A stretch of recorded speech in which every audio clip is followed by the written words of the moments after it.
Welcome to வணக்கம் சமையல். இன்னைக்கு தேங்காய் போடாமல் முட்டைக்கோஸ் பொரியல் செய்வது எப்படி வாங்க பார்க்கலாம். முதல்ல 2 பெரிய வெங்காயத்தை எடுத்து ஸ்லைஸாக கட் பண்ணிக்குவோம்.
அதுக்கப்புறம் 3 பச்சை மிளகாய் எடுத்து அதை துண்டு துண்டாக கட் பண்ணிக்குவோம்.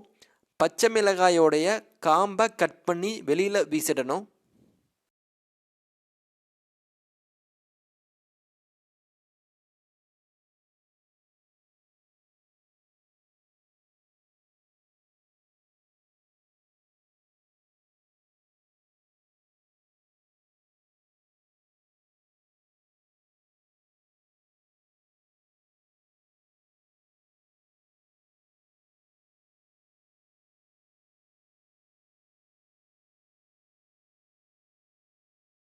அதுக்கப்புறம் 1/4 கிலோ எடையுள்ள முட்டைக்கோஸை எடுத்து ஸ்லைஸாக கட் பண்ணிக்கணும்.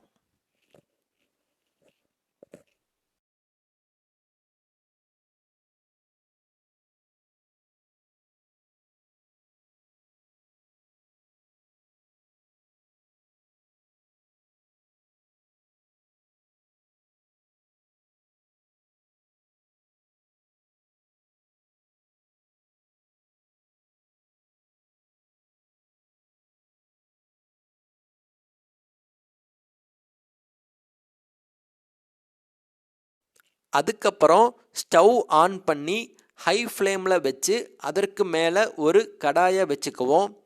அதற்கப்புறம் கடாய்க்கு உள்ளே 115 ml சூரியகாந்தி எண்ணெயை ஆட் பண்ணிக்குவோம். எண்ணெய் நல்லா காஞ்ச உடனே அதற்கு உள்ளே 1/4 டீஸ்பூன் கடுகு சேர்த்துக்குவோம். கடுகு நல்லா வெடிக்க ஆரம்பித்த உடனே ஹை ஃப்ளேமில் இருக்கக்கூடிய ஸ்டவ்வை லோ ஃப்ளேமுக்கு கன்வெர்ட் பண்ணிடணும். லோ ஃப்ளேமுக்கு மாற்றினதுக்கப்புறம் நறுக்கி வச்ச பச்சை மிளகாய் உள்ளே ஆட் பண்ணணும். 8 கருவேப்பிலை சேர்த்துக்குவோம். கருவேப்பிலை சேர்த்ததுக்கு அப்புறம் 1 டீஸ்பூன் பொட்டுக்கடலை உள்ளே சேர்க்கணும்.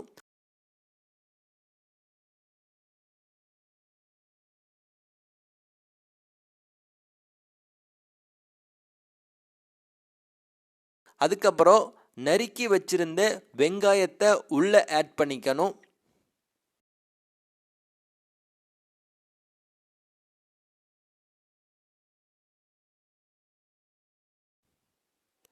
நறுக்கி வச்சிருந்த வெங்காயத்தை உள்ளே ஆட் பண்ணதுக்கப்புறம் தொடர்ந்து கிளறி விட்டுக்கிட்டே இருக்கணும். இல்லைன்னா அடி பிடிக்கிறதுக்கு வாய்ப்பு இருக்குது.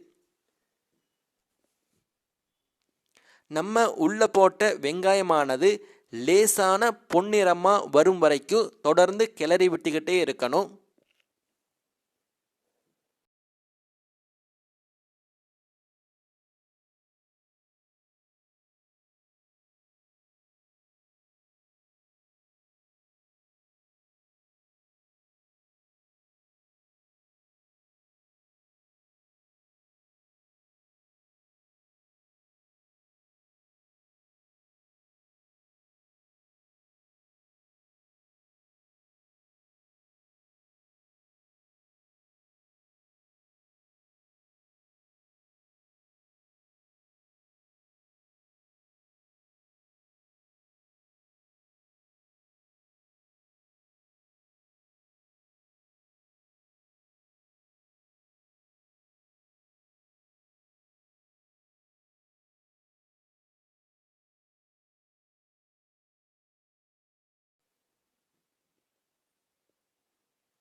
இப்போ வெங்காயமானது லேசான பொன்னிறத்திற்கு மாறிடுச்சு.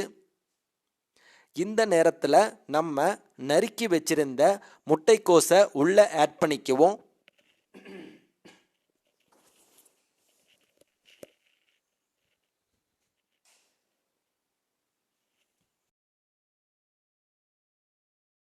நறுக்கி வச்சிருந்த முட்டைக்கோஸை உள்ளே ஆட் பண்ணதுக்கு அப்புறம் 2 நிமிஷம் தொடர்ந்து கிளறி விட்டுக்கிட்டே இருக்கணும்.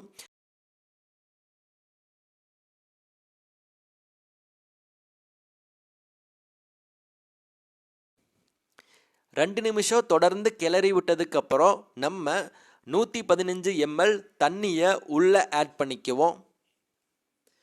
தண்ணியை ஆட் பண்ணி 10 செகண்ட் கிளறி விட்டதுக்கப்புறம் நம்ம அந்த கடாயை மூடி வச்சு க்ளோஸ் பண்ணிடுவோம். க்ளோஸ் பண்ணி 2.5 நிமிஷம் கழித்து ஓப்பன் பண்ணி பார்த்தோம்னா நம்மளுடைய சுவையான தேங்காய் சேர்க்காத முட்டைக்கோஸ் கூட்டு ரெடி ஆகிடும். இதில் தேவையான அளவு உப்பு சேர்த்துக்கணும். நல்லா வெந்துருச்சா அப்படின்னு உறுதி செய்வதற்காக ஒரு சின்ன பீஸ் முட்டைக்கோஸை சாப்பிட்டு பார்ப்போம். சாப்பிட்டு பார்த்தாச்சு, நல்லா வெந்துடுச்சு. இதை உங்கள் வீட்டில் ட்ரை பண்ணி பாருங்கள்.